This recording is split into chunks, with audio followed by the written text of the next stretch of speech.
Well, in a bid to boost exports, the government has announced a new foreign trade policy setting an ambitious target of $2 trillion in services and merchandise exports by 2030.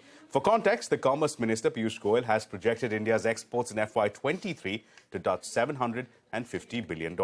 This is below the $900 billion target set for 2020 in the last trade policy. The government has repeatedly extended the target, citing pandemic-related disruptions for missing the deadlines. Now, the new trade policy aims to nearly treble the exports from current levels to $2 trillion. That's by 2030. The new foreign trade policy hopes to provide a fillip to emerging industries such as e-commerce, drones, chemicals, among others. Abhimanyu Sharma is joining us now with the highlights and the key takeaways from the new foreign trade policy. Abhimanyu. The new foreign trade policy will have no end date. It will be updated as per the requirement of the situation. Also, it is a move from the regime of incentives towards remission, apart from the fact that several other salient features of the policy are directed towards easing business for exporters. Also, an amnesty scheme for one-time settlement of default and export obligation by advance authorization and EPCG authorization holders has also been promised as per the scheme. The application fees is to be cut for MSMEs for advance authorization and EPCG schemes. Faridabad, Muradabad, Mirzapur and Varanasi have been declared as towns of export excellence in addition to the existing 39 towns. Battery EVs will be eligible for reduced export obligation requirement under the EPCG scheme. More importantly, international trade settlement in rupee will be allowed not just with countries with which India has a good bilateral trade relation, but also with nations which find it difficult to get dollars to pay for their respective imports. So clearly it will be a big fillip for rupee trade, even as the government is trying to pitch the rupee as a global currency. While battery EVs will be eligible for reduced export obligation requirement under the EPCG scheme, the threshold will also be decreased for export performance star ratings for exporters for better branding.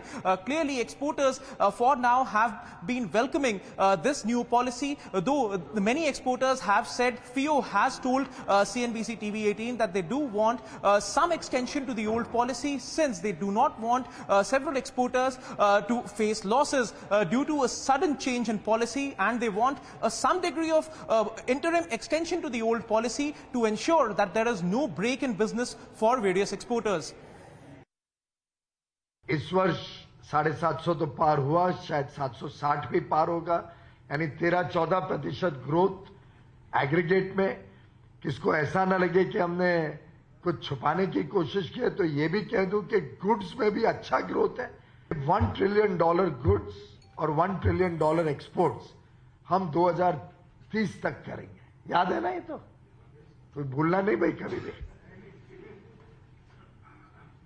उस समय aggregate इस वर्ष का 772 billion expectation थी, और मेरा मानना है हम लगभग उस लेवल तक पहुंच जाएंगे जब तक फाइनल आंकड़े सब SEZ, EOUs, सर्विसेज सबके आंकड़े आएंगे.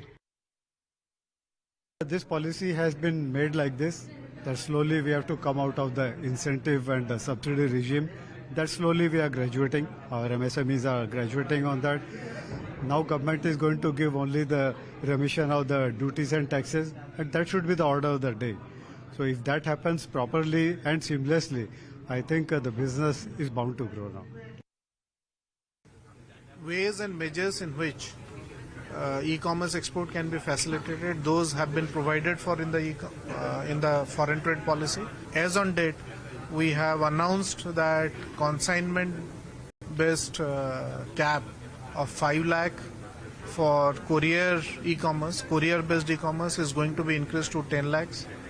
Similarly, we have also extended FTP benefits to e-commerce exports.